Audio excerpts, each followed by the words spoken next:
My name is Gloria June, and I have lived for 102 years. When I was 65 years old, I had to go through open heart surgery. I was fortunate just to survive the procedure, and the images from my scans showed that my arteries looked like pipes made of solid concrete. I was on 4 different kinds of blood pressure medication, 4 of them, and despite that, my blood pressure remained dangerously elevated. I was never a lazy person. I didn't ignore my well-being. I followed every single piece of advice my doctor gave me, and yet there I was, lying on an operating table under a surgeon's knife. But here's something nobody told me back then, and it's what I'm about to share with you right now. The solution was right there in my own kitchen the whole time. 5 incredibly simple foods. No new prescriptions, no unpleasant side effects, just food doing exactly what nature intended it to do. Keep watching, because by the time this video ends, you'll know precisely what actions to take. These are things that doctors who haven't lived through this themselves simply cannot tell you about. I've attended the funerals of many people, not strangers, but friends, neighbors. I've even buried doctors, 2 of them. Men who could recite the entire anatomy of the human heart from memory, and yet both of them passed away from high blood pressure complications before they ever turned 75. That should make you stop and think. It certainly stopped me, because if the very people who write the prescriptions couldn't save themselves using those same prescriptions, then there's something crucial missing from the conversation. Something significant. Something that no one in a white coat sitting behind an expensive desk has the time to explain to you, or frankly, in many cases, hasn't lived long enough to personally understand. Once you pass 60, your blood pressure isn't simply rising because of stress or too much salt. Something far more dangerous is happening deep within your arteries, and the vast majority of people have absolutely no clue what it is. Imagine your blood vessels as a garden hose. When you're young, that hose is flexible. It stretches, it absorbs pressure, and it handles the flow of water beautifully. But as you get older, the walls of those vessels begin to harden and grow stiff. They lose their natural elasticity, and a rigid hose simply cannot tolerate the same pressure as a flexible one. That's when things quietly start to break down. The real culprit is inflammation. Chronic, invisible, slow-burning inflammation that eats away at your vessel walls every single day. You don't feel anything, no warning signs, no obvious symptoms, but year after year, it silently stiffens and narrows those arteries, forcing your heart to work harder and harder just to push blood through, until one day it just can't keep up. Here's what should truly frighten you. What you put in your mouth 3 times a day is either actively fighting that inflammation or adding fuel to the fire. Every single meal is a decision that directly controls your blood pressure, and your doctor, the person you trust with your life, rarely has the time to tell you this. But I do. The very first thing, eat your vegetables before anything else. Here's something so simple it almost feels ridiculous, and yet I promise you that nearly nobody actually does it. Before you touch any other food on your plate, eat your vegetables first, at every single meal. Before the bread, before the rice, before the potatoes, before anything else. When I first heard this advice, I thought the person telling me had completely lost their mind. But let me explain what's really happening inside your body when you do this, because once you understand it, you'll never eat in the wrong order again. The fiber in those vegetables, when it reaches your stomach first, forms a kind of physical mesh, a slow-release barrier. And what that barrier does is regulate how quickly the sugar from the rest of your meal enters your bloodstream.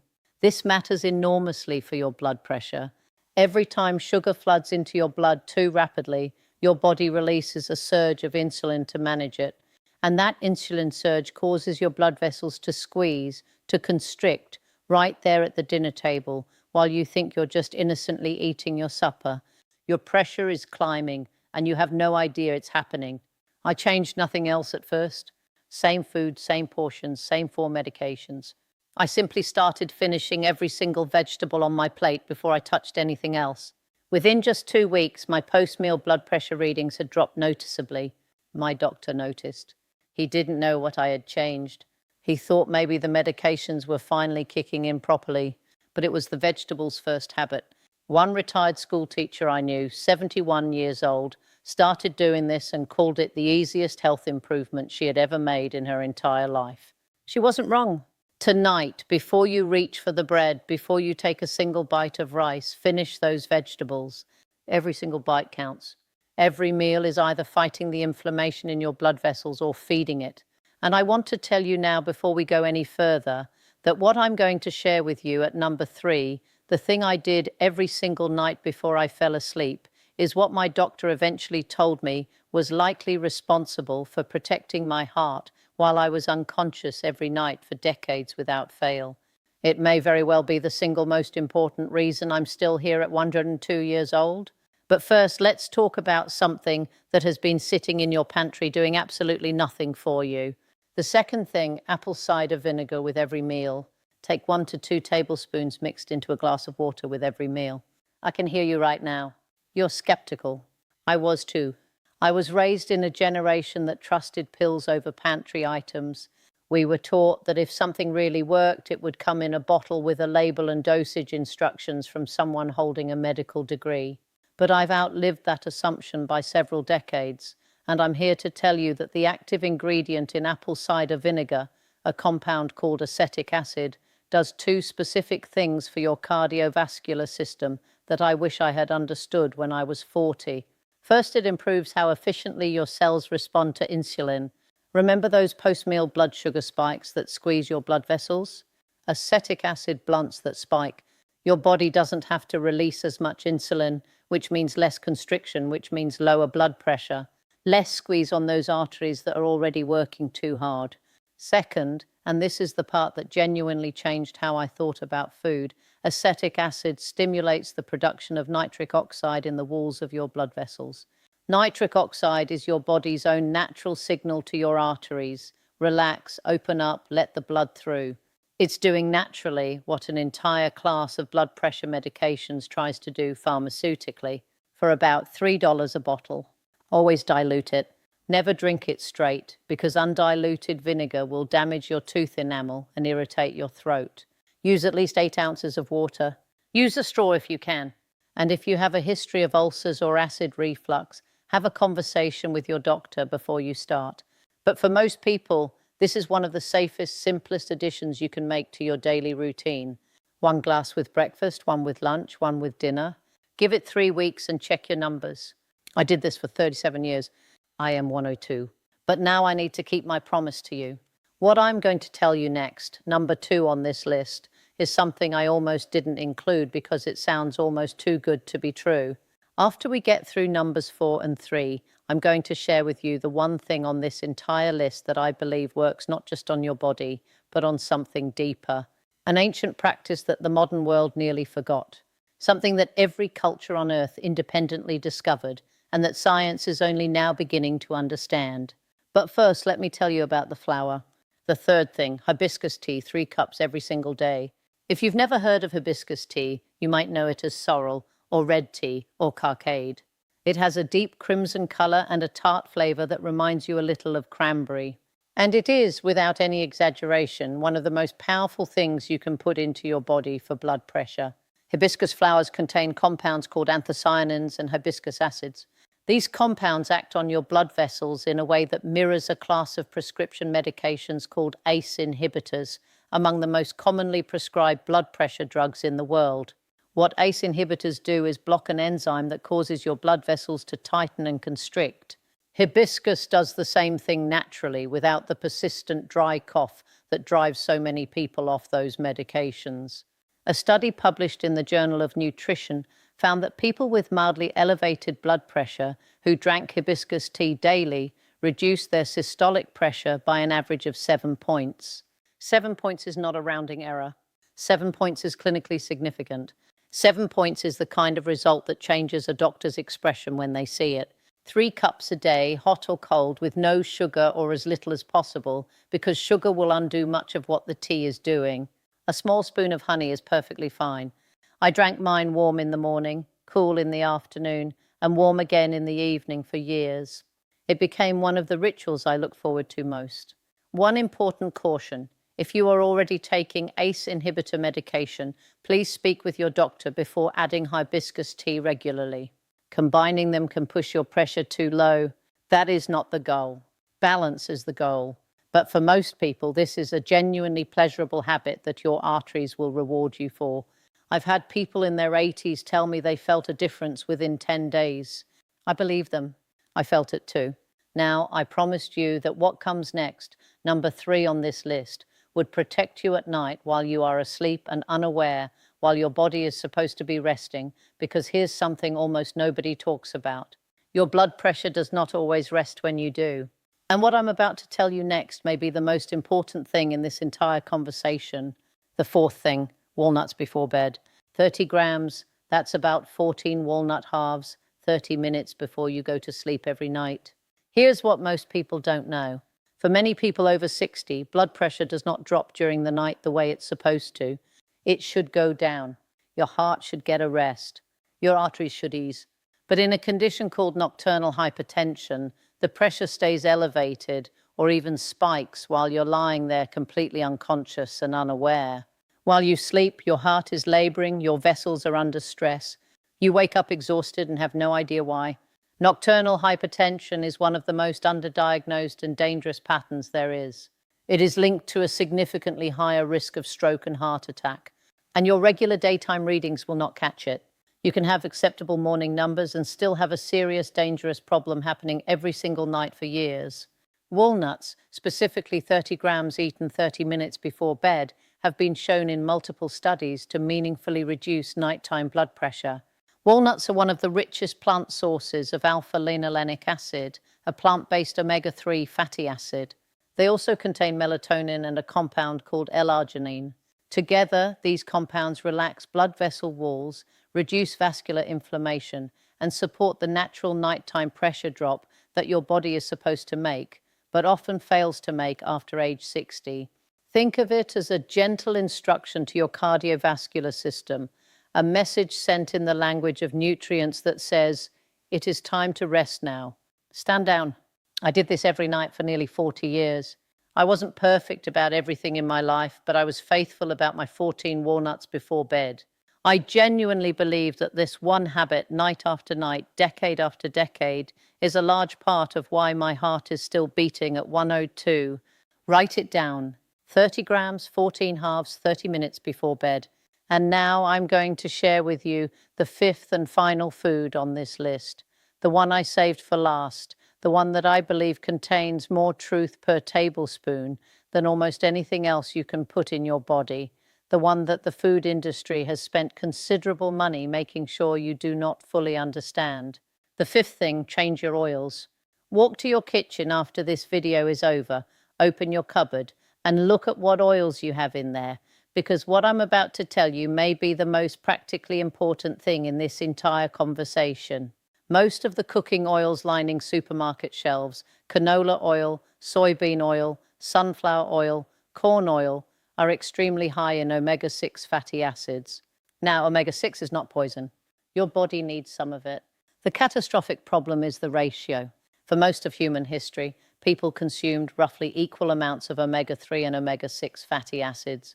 Today, the average person consumes 15 to 20 times more omega-6 than omega-3. 15 to 20 times. That extreme imbalance drives chronic systemic inflammation, the slow-burning, silent, invisible inflammation that stiffens artery walls year after year. Every time you cook with canola or soybean oil, you're pouring fuel onto that fire. And it's worse than that. These oils are chemically unstable at cooking temperatures. When you heat them, they oxidize and break down into compounds called aldehydes, which are directly toxic to the cells lining your blood vessels. You cannot see it. Your food doesn't taste any different, but the damage is accumulating with every single meal. I was told for years that butter was dangerous and vegetable oil was heart healthy. That was one of the great medical reversals of my lifetime. Real butter, particularly from grass-fed cows, used in reasonable amounts, is a vastly better choice for your cardiovascular system than refined seed oils. And extra virgin olive oil, for anything that doesn't require very high heat, is extraordinary. It contains a natural anti-inflammatory compound called oleocanthal, and decades of serious research back its cardiovascular benefits without meaningful dispute. When your canola oil runs out, do not replace it. Buy olive oil. Buy real butter. That single change, practiced consistently over 3 to 6 months, can produce measurable improvements in your inflammatory markers and in your blood pressure readings. I've not cooked with refined seed oil in over 30 years. IM 102. What I haven't yet told you, now I have to stop. Because I've been sitting here giving you 5 foods, 5 practical, evidence-backed kitchen table habits, and every single word of it is true. I stand behind every one of them completely, but I wouldn't be honest with you if I stopped there. Because after more than 90 years of watching people live and watching people die, I've come to understand something that the 5 foods alone cannot explain. Why are some people broken by illness while others, given the same body, the same risk factors, somehow pass through? Why did I survive when Dorothy did not? When Harold did not? When 2 trained physicians who knew more about blood pressure than I will ever know did not? I spent decades with that question. And what I eventually came to understand is this. Science has confirmed, through decades of research into the mind-body connection, the placebo effect, psychoneuroimmunology, and the measurable impact of stress and emotion on inflammation and immune function, that the human being is not primarily a physical machine. We are not mostly body. The body is the smallest part of what we are. By the best understanding I have arrived at across a very long life, we function as 7 parts spirit and 3 parts physical. The body is the vessel. The spirit is what fills it. And illness, the deep, persistent kind, the kind that doesn't respond the way it should, the kind that keeps returning no matter how many medications you add, is rarely only physical in its origin. The book John Phelan, which I came to late in my life and wish I had found much earlier, puts it in terms that stopped me completely when I first read them. It explains that when a person dies, they do not cease to exist. They shed only the outermost molecular layer of themselves, the way you might remove a coat. The atomic structure inside, the true self, does not die. It continues. It carries what it has accumulated, and what it carries is not money, not property, not status, not the opinions of neighbors or the approval of colleagues. None of that transfers. What transfers is karma, the residue of how we treated others, the weight of harm done, carelessness practiced, cruelty allowed, kindness withheld. That weight is real. It is as real as cholesterol, and it does not disappear when the body does. It continues into whatever comes next, shaping the conditions of that next existence, the same way a seed carries the nature of the plant it will become. I think about Dorothy when I read this. I think about Harold.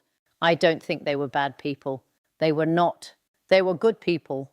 But I wonder sometimes, in my quietest moments, about the accumulation that none of us can see in ourselves, the small unkindnesses, the moments we chose convenience over compassion, the years we spent anxious and closed and quietly resentful about things that ultimately meant nothing. The body reflects what lives inside it over time, always, without exception. This is not punishment. It is not a judgment handed down from somewhere above. It is simply the nature of how things work. A garden reflects what you plant in it and how you tend it. A life reflects the same. Your body is the garden. Your spirit is the gardener. And here is what I have found in my own life across 102 years to be the most powerful cardiovascular medicine of all. More powerful than the 5 foods, though the 5 foods matter greatly. More powerful than any prescription I was ever handed. A peaceful heart. Not passive, not resigned, not numb. A genuinely peaceful, open, loving, kind heart. One that has made its peace with the past. One that is not carrying grievances like stones in a coat pocket. One that is not braced constantly against disappointment or chronically angry at the way things turned out or secretly envious of what others have. That kind of inner state has measurable physiological effects. Reduced cortisol, reduced systemic inflammation, improved immune function, better sleep, lower resting blood pressure. These are not metaphors. These are measurements. But they are also, and more importantly, simply the natural result of living in alignment with what we are. We are not designed for sustained bitterness. Our bodies know this even when our minds resist it. So here is what I want to leave you with, the full picture that I promised when we started. Eat your vegetables first. Take your apple cider vinegar. Drink your hibiscus tea. Eat your walnuts before bed. Change your oils. Do all of it. Every bit of it matters. And while you are doing it, do the harder work, the work that has no product to buy and no technique to master and no result you can measure on a home blood pressure cuff. Tend the spirit. Let go of what you have been holding. Forgive where forgiveness has been waiting for years with nowhere to go. Be kind in the small moments, the ones no one is watching, the ones that feel like they don't count. They count more than you know. They are the ones that accumulate across lifetimes. Money does not transfer. Reputation does not transfer. The house, the car, the number in the bank account, none of it comes with you. But the state of the heart does. The karma, positive and negative, the weight of a life lived with or without care for others. That comes with you in ways that science is only beginning to find language for, and that wisdom traditions across every culture on earth have known for thousands of years. I've buried friends. I have buried doctors. I have outlived people who, by every measurable physical marker, had no reason to go before me. And the difference, the only difference I have ever been able to identify across all those years and all those losses, is not in the medicine cabinet. It is not in the laboratory results. It is in the quality of how a person lives inside themselves. Keep your body healthy. It is the home you have been given for this chapter of your existence, and it deserves your best care and your most careful attention. But remember that you are not only a body, you are a spirit wearing a body, and the spirit needs tending to, needs quieting, needs cleansing, needs to be turned regularly and deliberately towards something larger than the worries of the day. That is the full story. That is what has kept me here at 102, still sharp, still grateful, still waking up every morning with something I genuinely want to do with the day. 5 foods and a peaceful heart. Start tonight. Start with one food and one quiet moment of genuine kindness towards someone who does not expect it from you. Your arteries will notice, and so will whatever you carry forward when this coat finally comes off. Take good care of the only heart you have. It has been working for you every minute of your life without asking for a single thing in return. It deserves this